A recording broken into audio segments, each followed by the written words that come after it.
Hello and welcome to another edition of Focus, a program produced by the Department of Disaster Management, DDM. I'm your host, Fiona Alexander Smith, Information and Education Manager at the DDM. In this edition, we will focus on a natural resource that is essential to all aspects of life. And you've guessed it, water. However, the discussion will pay particular attention to droughts, water conservation, and how we can remain healthy during droughts or prolonged dry spells. Now, many of us know that water is extremely important to life, but we often take for granted how valuable it is until it becomes scarce. The issue of water shortage is a reality for thousands of people around the world, and as we continue to observe changing weather patterns due to the onset of climate change, resulting in droughts occurring more frequently and for longer periods, it is imperative that we use water wisely. In fact, in 2015, the Caribbean region experienced its worst drought in 5 years, with many islands still struggling to replenish their water supply. But what exactly is a drought? And what is the difference between a drought and a dry period? The answers to these and other questions after this commercial break.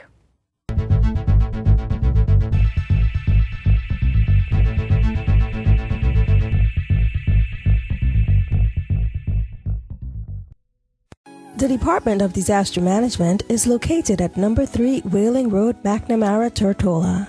Our mission is to protect lives and maintain a resilient, stable economy and society by fostering comprehensive disaster management and climate change adaptation as a way of life. For all your disaster management needs, contact the Department of Disaster Management at 468-4200 to speak with one of our knowledgeable staff. That's 468-4200. Or you can visit our website at www.bviddm.com. We're also on Facebook and you can follow us on Twitter. The Department of Disaster Management, your life-saving connection.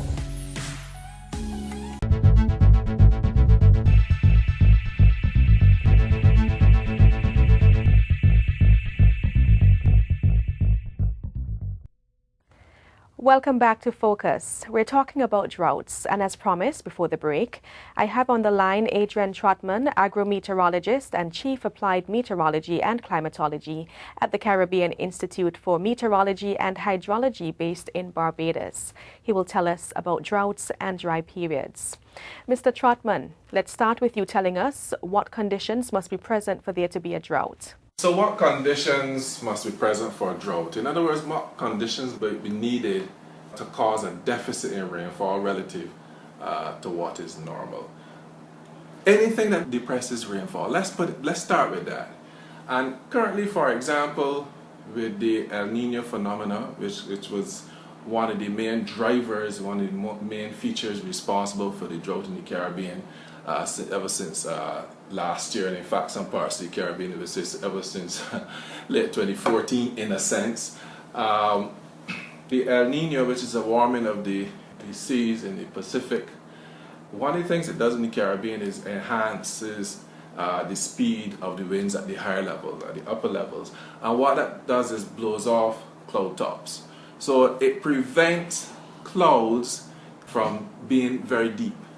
When clouds are deep in the tropics in the Caribbean, for example, it could cause a heavy rainfall. So it's similar to what you see during the wet season. And also what tends to limit cloud development in the Caribbean is strong, what we call subtropical highs, or sometimes if you listen to the weather news, you hear talk about the Bermuda Azores high, and that's very strong during winter, or in other words, very strong dry season. And when they enhance even further, it limits cloud development. So anything that limits cloud development. Another thing is cool oceans, because warm seas tend to cause enhancement of clouds and so on. One of the reasons for that, you get a lot of evaporation and a lot of moisture going up in the air. So cooler waters also do that. And sometimes when you get really severe drought, sometimes two of them acting in tandem. right? So anything that limits cloud development is going to enhance the possibility for droughts and make them even more severe, possibly, to cause water shortages and possible disasters if it reaches that point. Okay. What is the difference between a dry spell and a drought? They both speak to dryness in a relative sense, What's drier than we expect or what's drier than normal?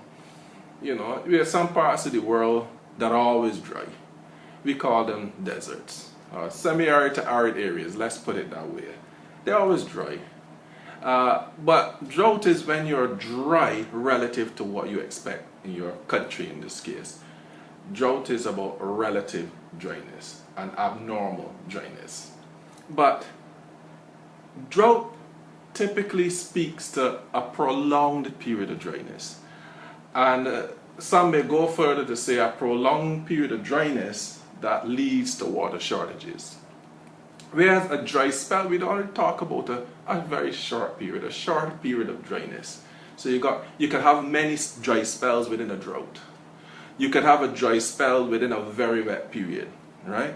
So you normally talk about a shorter period of dryness when you talk about dry spells. And drought is a more prolonged period of dryness. As I said, possibly leading to water shortage, and it can lead to disaster. Thanks for clarifying the differences between those two conditions. Now, if a drought watch or warning has been issued for a particular place, does it mean that there will be absolutely no rainfall during that drought period? Not at all. You can get rainfall every day in a drought. And it could be that if you're getting a drought, as I indicated earlier, such that it's causing water shortages, you can have a limited amount of rainfall every day. It doesn't mean zero rainfall at all. It means a reduction in rainfall or deficit in rainfall relative to what's average, what's normal, whatever you want to use, whatever phrase you want to use here, or word you want to use here. It's a deficit in rainfall. And it's a recognizable deficit that you start to see impacts in your environment. For example, agriculture. You start seeing the reductions in water levels in your rivers, in your streams, in your reservoirs. And once it's extended even further and the time goes on, that the duration of the drought becomes really long, you start seeing reductions in groundwater, in your aquifers, and so on. It doesn't mean that there's no rain. It means there's much less rain such that it causes these kinds of impacts. Doesn't necessarily mean zero. Mr. Trotman, I'm happy you said that because many of us assume that a drought means absolutely no rainfall, which is clearly not the case. But what do drought conditions mean for the Caribbean region, and what should we be concerned about?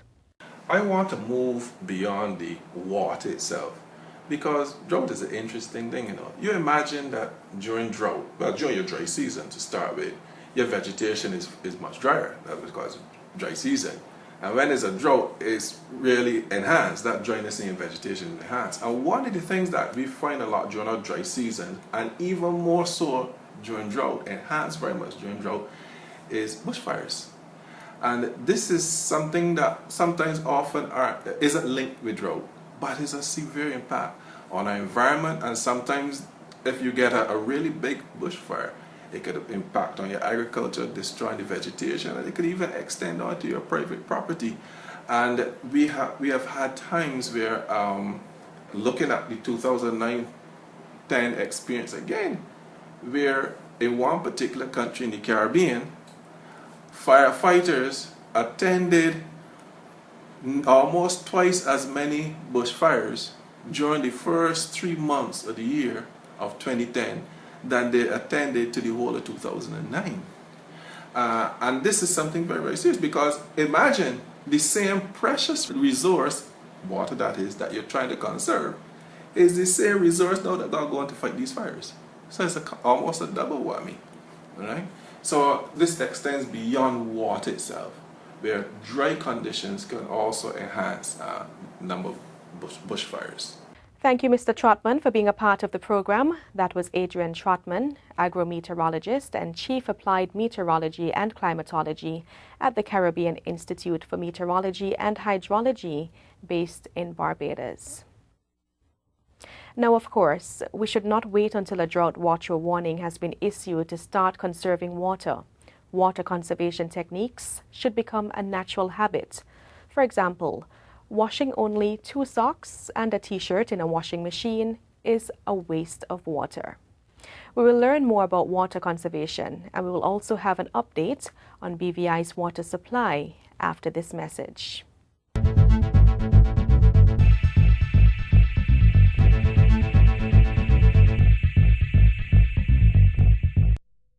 Scary! Everything just shaking and shaking and making big creaky noises. Earthquakes, big and small, take place in the Caribbean at least 10 times a year. The dishes rattling and falling and breaking. Then Vonnie started to scream. All I could think to do was shout, "Get outside, get out!" Earthquakes, hazards, take control, reduce your loss. If an earthquake hits, what can you do? Get down, get under an item of furniture like a table. Hold on and stay there until the quake passes. Find out lots more about earthquakes and other hazards at your local disaster office. A message from the Department of Disaster Management.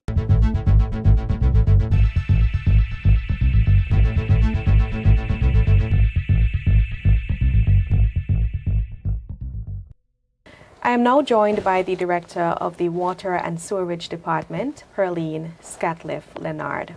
Welcome to the program, Mrs. Leonard. Thank you for having me. It's a pleasure having you as well. When some people hear the term water conservation, they figure that it's a role for only the authorities. What exactly is water conservation, and who are the main players? Water conservation is basically a way of reducing our demand on water. You're looking at practices, you're looking at technologies and whatever you have in terms of techniques to help us with that, to improve our efficiency with our water use indoors and outdoors.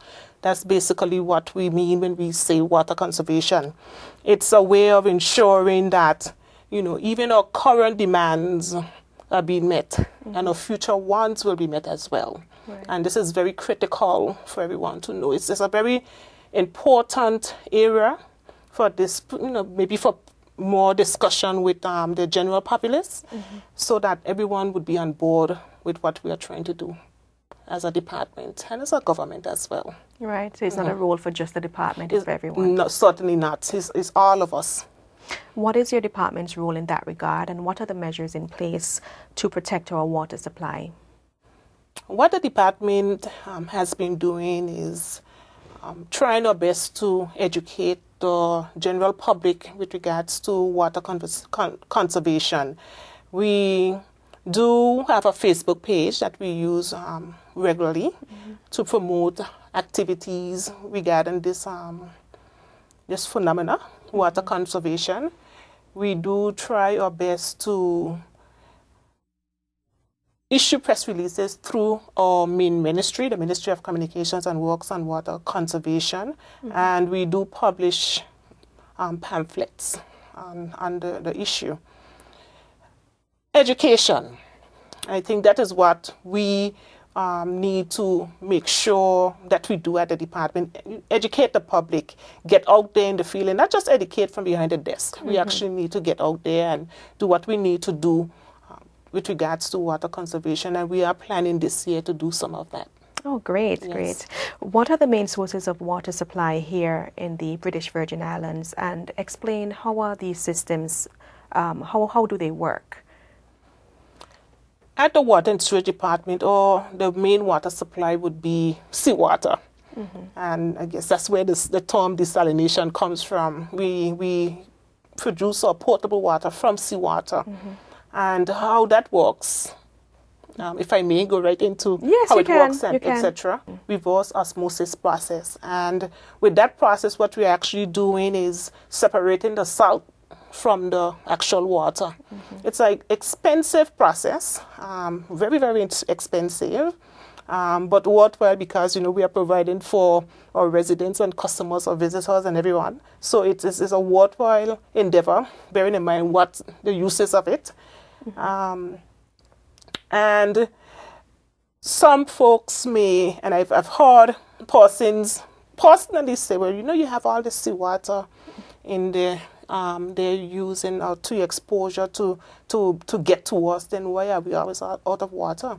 And what persons do not know is that, yes, we may have 100% of water coming into the intake line, but only 40% of that water we are getting to deliver to people. And that water actually has to be treated and so forth. It goes through a process that 40% only.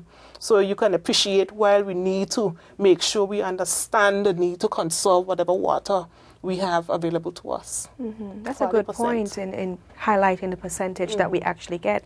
Now, with the desalination process, of course, as you said, where that comes from the sea, so a period of drought would not necessarily impact that. However, persons in the agriculture sector during drought periods or periods of dryness, because there's limited rainfall, would have to rely heavily on the water supply from the plant. Does the plant have the capability to manage that demand in such a situation?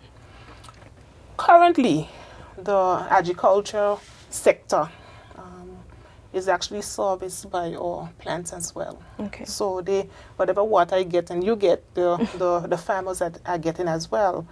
But we are currently as well looking into the possibility of opening wells that we have around the territory to actually service our farmers. Because remember I said earlier that the desalination process is a very expensive process. Yes. Yes, our farmers are equally important to us, but where we can receive or getting another source of water to them, safe water to them to grow crops and to do what they need to do to get the fresh fruits and vegetables to us and so forth, and to feed the pigs and so forth.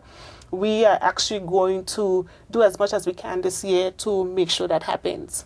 And like I said, it would mean perhaps opening up some of the wells that are available to us to get to the crops. And of course, the pigs and so forth would not be able to drink the well water. So we still have to provide some degree of potable water to feed the pigs and so forth. So we are looking currently into all of that. Okay. The ministry and the Ministry of Natural Resources. Okay, and from my understanding, there are some persons who rely on cisterns for water. If they're using that as their main source of water, clearly during a drought situation, they will be impacted. What measures can they put in place before an actual drought situation arises? Unlike our customers who are connected to the public water supply, because like I said, we are coming from the sea. So once the plants are functioning and everything is going well, during a drought situation, we are going to produce. So there's no impact with that. But for persons with cisterns with no access to public supply, I would say that they would be in a more grave situation because there's no rainfall. They don't have access to public water. So they need to be especially mindful of the need to conserve. They have to be very particular, maybe as opposed to maybe washing at home. You probably need to find yourself at a laundromat and wash those clothes, because you need to make sure you have at the home water for your use, for your bathroom needs and for your cooking needs, etc. So I would say, conserve as much as you can at the home when you do not have the leisure of the potable water system, because it will be very rough on you. Another option would be to truck water in to your system, and we do provide that service as well. It's an expensive service, I would think, and we try our best to encourage individuals to at least connect to the public system, so that if something like that happens, you will have a backup alternative.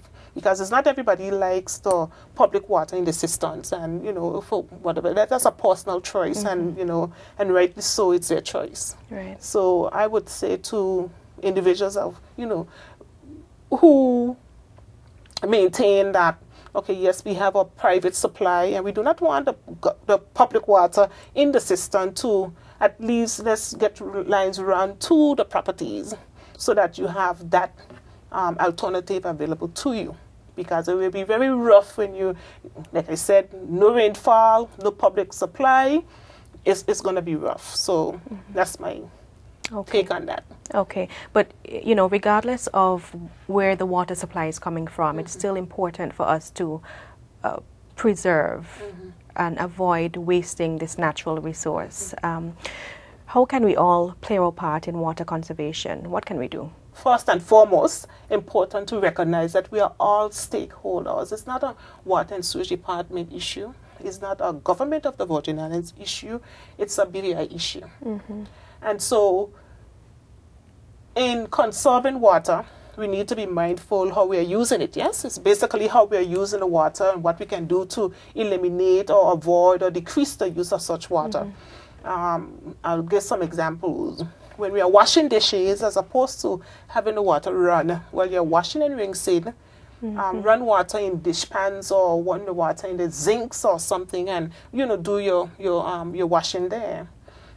If you can, as much as possible, and I know we like our modern appliances. You have dishwashers and so forth. So if you can avoid doing that, avoid it. But if you cannot, at least wait until the dishwasher is a bit full before you do it. That's one area. We all like to, especially the BMWs and all the very fancy cars and so forth, as opposed to strictly using a hose to clean the car. Grab a bucket, fill that bucket with whatever you need to get your car clean and spiffy. Get it scrubbed down and then hose it down, as opposed to washing down the lawn, the walkways and so forth. Sweep it. And those are some of the techniques or the practices that we would encourage persons to utilize when when they want to conserve water. Another area we find we've come across quite a bit at the Water and Sewage Department, persons with high bills, etc. The bathroom. The bathroom is one of the most common areas where persons lose a lot of water, specifically the toilet. Okay, we lose a lot of water in the toilet because the devices in the tank itself, they go bad.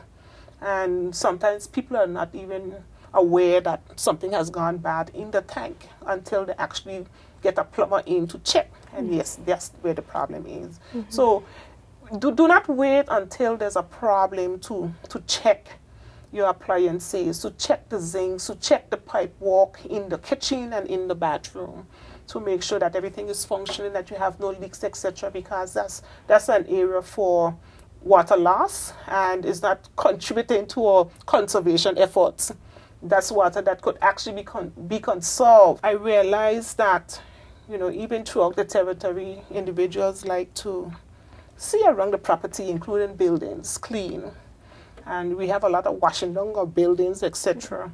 But so we are asking persons to be mindful that we are on the road to conserving water for now and for the future, and to try to limit that particular activity. Don't do it every week.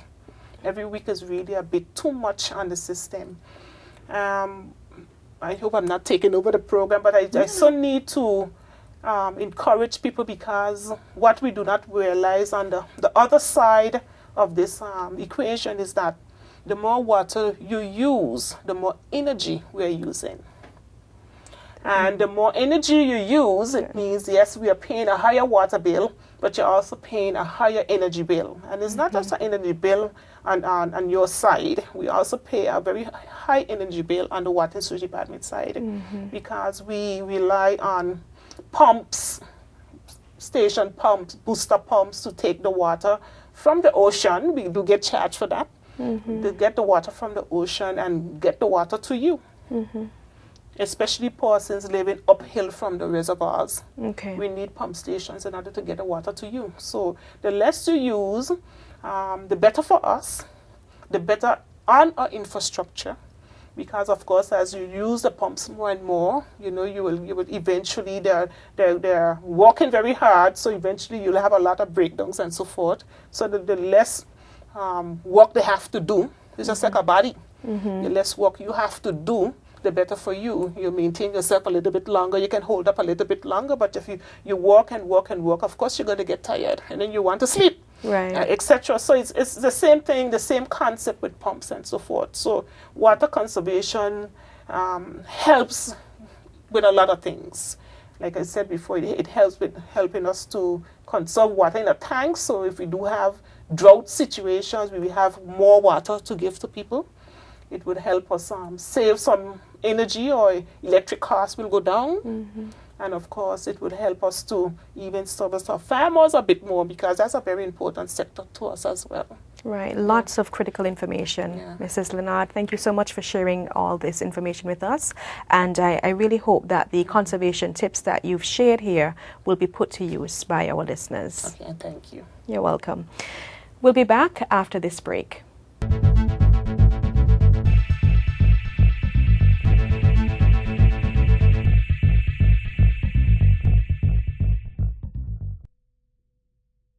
I remember when this beach was really wide, a place to picnic and play cricket. And we used to go up to the end to get away from all the people. Now all the beach gone. Coastal erosion. When the sea starts to come in and take the land away, everyone loses something. Granny, look how the waves are washing right under that house. Coastal erosion. It's a hazard. Hazards. Take control. Reduce your loss. What can you do to help stop coastal erosion? For one, don't drive four-wheel vehicles on seaside dunes. They loosen sand and destroy binding vegetation, causing erosion. Find out more about coastal erosion and other hazards at your local disaster office. A message from the Department of Disaster Management.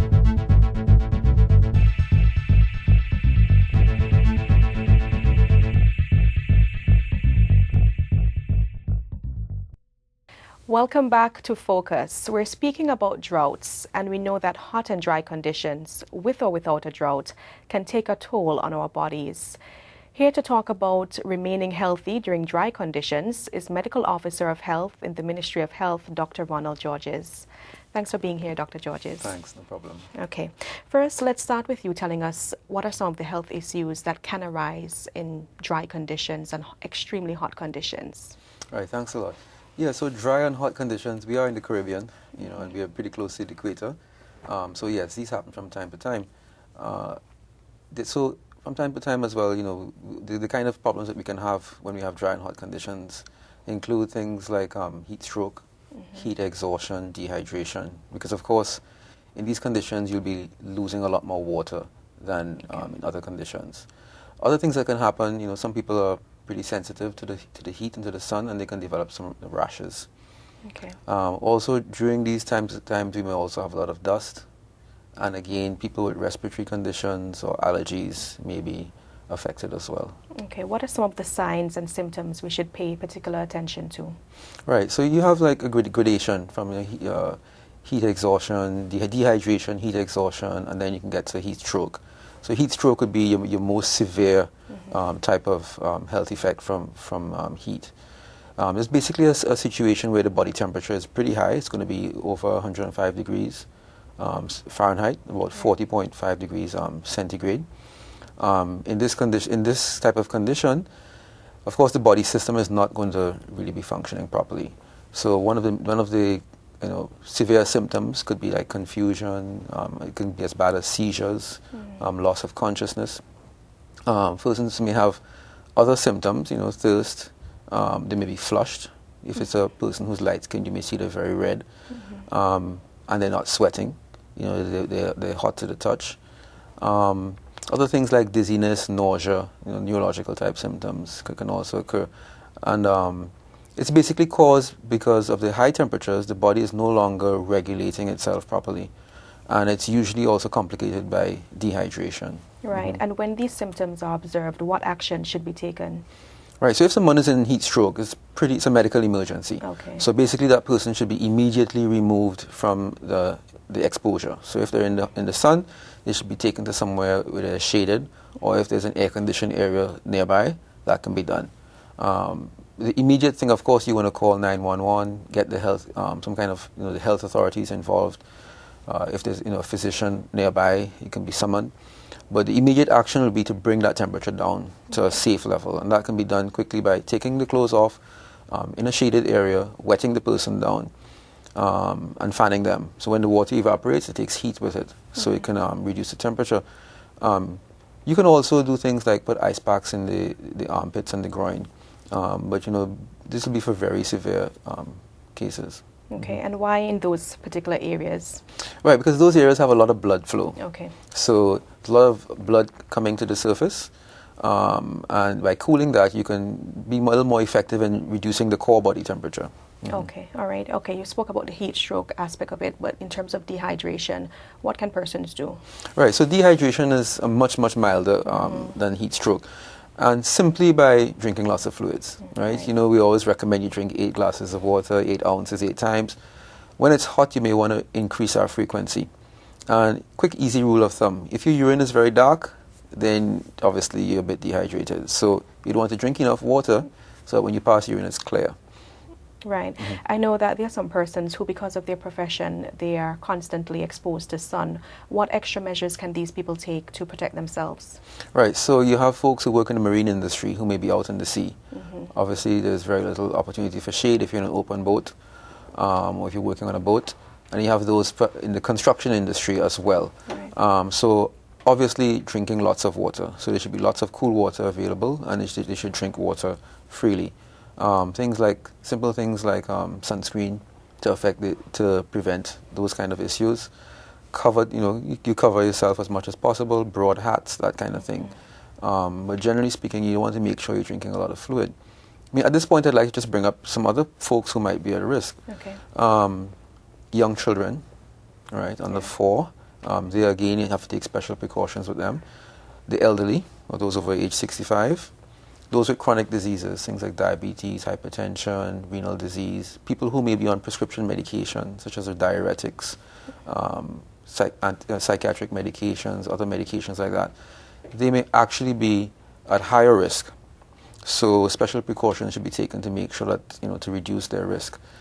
Elderly who may be shut in at home. During the day, most of us might be in air-conditioned offices or out and about, and they may actually be in a home where the temperatures can get pretty high. So, special precautions to make sure that they are able to be cool and well hydrated at all times. Certainly. I'm glad you mentioned sunscreen, because here in the Caribbean, a lot of people believe that sunscreen is basically just for persons of lighter complexion. Right. So it's a way of getting everyone to realize that it's a way of protecting our skin, no matter the shade. Yeah, definitely. Sun exposure does, lead to skin damage. And can predispose to precancerous and cancerous conditions, even in dark-skinned people. That's right. Thank you so much, Dr. Georges, for your advice on how we can stay healthy and, of course, beat the heat. Okay, thank you very much.